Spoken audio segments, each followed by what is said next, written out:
I'm David Madeira with Hemp Technologies. This is our first house in the United States. It's permitted. What you've just seen is the mixture. The mixture is the most important thing. That must remain consistent. As you can see from this wall, we do it in sections. Now these sections have to fit together, and that consistency of the mix is crucial. Now we did these on last week. We can take down the forms now and move them up. This is our big window here. We'll lay the bottom plate in it, and then this will be protected. So what we're using here is recycled plastic in reusable plastic shutter forms that lock together tight. Sometimes we have to screw them directly into the framing, but pretty much they'll unlock, and then we use them on the outside. Now this bottom layer, we need to leave that shuttering on for 24 hours. And after 24 hours, we can remove that first layer of shuttering system. And then we take the bottom shutters and we move them up on top. Now, in the perfect world, we'd have enough shutters to do both sides. But right now, we have to keep reusing them to go around the house. So with these forms, with regular concrete, you have a slumping that causes the bottom form to go out. With Hempcrete, you do not have any of this slumping, so you don't have to worry about taking the form off too early. And with concrete, what would happen is pushing the form out. And that's why your forms have to be a lot stronger. And in this case, because we don't have any slump, we don't have to worry about that. Okay, so what we have here is the hemp shiv, or also called the hurd, which is the internal part of the stem of the plant. And that's mixed with a lime-based binder. And so with that lime-based binder and the hemp, we've got a negative carbon footprint. Now the difference between lime and concrete is that lime you don't have to heat up as much. Concrete you have to heat up to almost 3,000 degrees, which takes a lot of energy and does very poorly on the carbon footprint, whereas lime does much, much better. Now this binder, using the lime and the hempcrete together, you have a breathable wall, but yet air doesn't pass through, so you have a much more thermodynamic situation.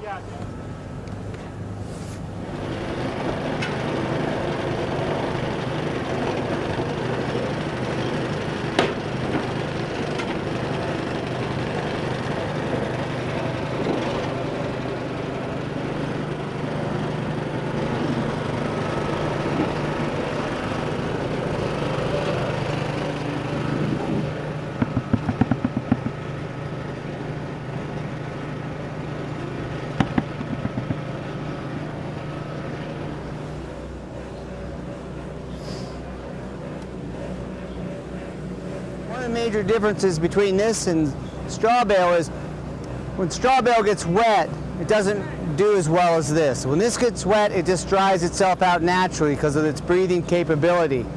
And so you never have mold, you never have dry rot, and you never have termites.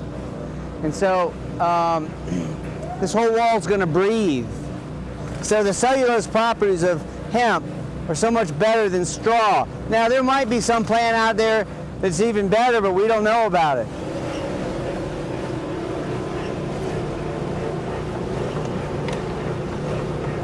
Basically what this does is, because of the lime-based binder, not only does it have a carbon negative footprint, it will pull carbon dioxide out of the air after the house is built, because the lime is trying to go back to being a rock, and it needs carbon dioxide to do that. That means this wall is going to get harder and harder and harder. Over time, it's going to petrify. So these walls will last for thousands of years, not 40 years like what we're used to building.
You're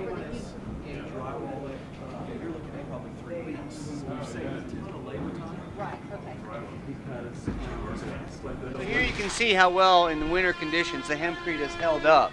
We've had freezing down to 8 degrees Fahrenheit here, back up to 32, back down. It's gotten to 40 degrees, and it's done extremely well in this weather. So once it warms up, we'll put the finishing render on it. Wow. Neato. Neato.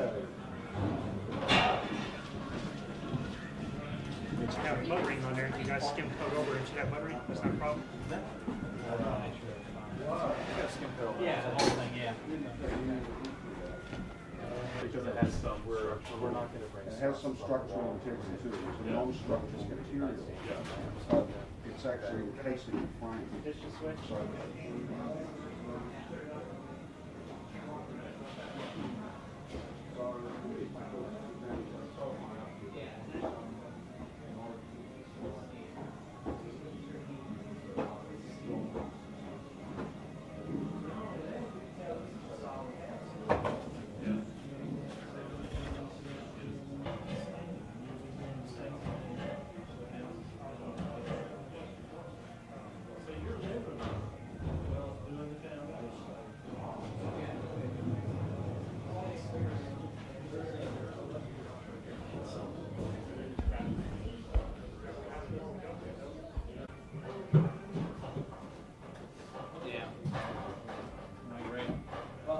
Which one was it before? how about the? And then Madison's not bad, you know, but they haven't given us anything other than that glove factory. And that's a sweet building.